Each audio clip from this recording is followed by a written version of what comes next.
Hi all, another video, and kind of following on from the previous video where I was talking about simple things to do to start a personal development program, or things I can do to help personal growth, almost professional growth as well. Actually, it's not just about that. I mean, the UK College of Personal Development. What's that about? You have to invest in the person before the profession can succeed. That's why we're called that, in a way. You can kind of see out to sea here. There we go. I know lots of you like to see where I am. And so the thing I just thought about is it's linked to the notion that I mentioned about journaling, but it's also this idea of gratitude and being grateful for what you have.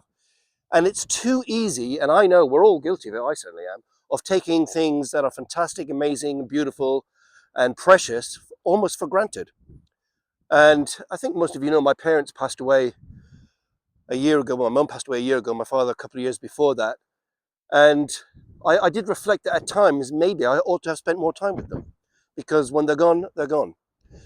And, we moved here this time last year, and I often say to Doug and to his family how lucky we feel, but really it's about being grateful that we did make that decision and it's worked out okay. Could have been a disaster, of course, because we're living in the countryside, and as you can see from behind me, it's very, very beautiful, and we're very, very grateful.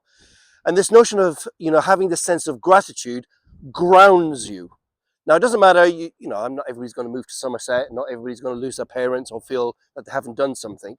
But in that sort of 10 to 15 minutes that you might think about journaling on maybe a Sunday afternoon, Sunday evening, before the day, the next week begins, that sense of gratitude. So what am I grateful for in the last 7 days? What cool thing has happened? If I look around my life, what am I grateful for? The people in it, the things that have happened to me, the opportunities that might be coming along. And I know it can sound a little bit maybe upper middle class, grandiose to go, oh, I'm so grateful for stuff. But actually it has real power because it grounds you. It really does ground you, and you don't take things for granted.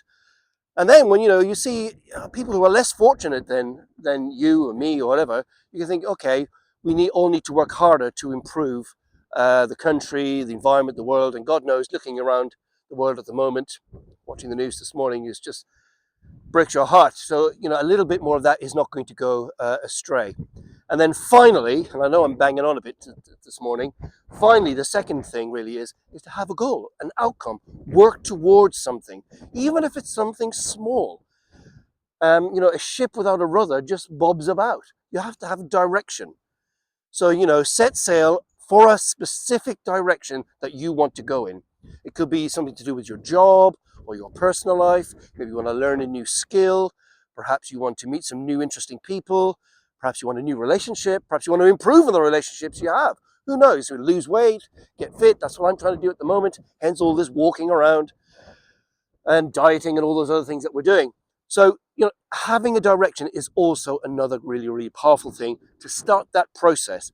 And actually having a very clear direction, a clear outcome, well-formed outcome, a goal that's crystal clear, that's resourced, and there's a strategy, plus some of the other things I've mentioned, they're winning combinations to make a big, big difference in your life.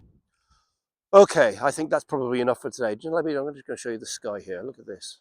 Absolutely extraordinary sky. And let me swing you around here. Look at that. It's absolutely beautiful. I hope this camera does pick up what I can see, because it is really, really gorgeous. And it's a bit cloudy over there, but it is still very, very pretty. And again, very, very grateful to be able to share this with you, and I hope you're appreciating it. I know some of you have written in to say you do. So keep the questions coming in, and we're about to start our NLP practitioner and coaching live training program this coming weekend. So that's very, very exciting. So, we've been working towards that. So think about what can I work on that really will make a big difference to me. And as Jim Rohn says, and this is my last point, it's not about the goal in and of itself. It's about who you become on the journey to attain it. Because you've got to learn new skills, you've got to undergo trials, perhaps. As my colleague would say, a bit of a hero's journey. Okie dokie, guys, have a great day. Catch you soon. Bye for now.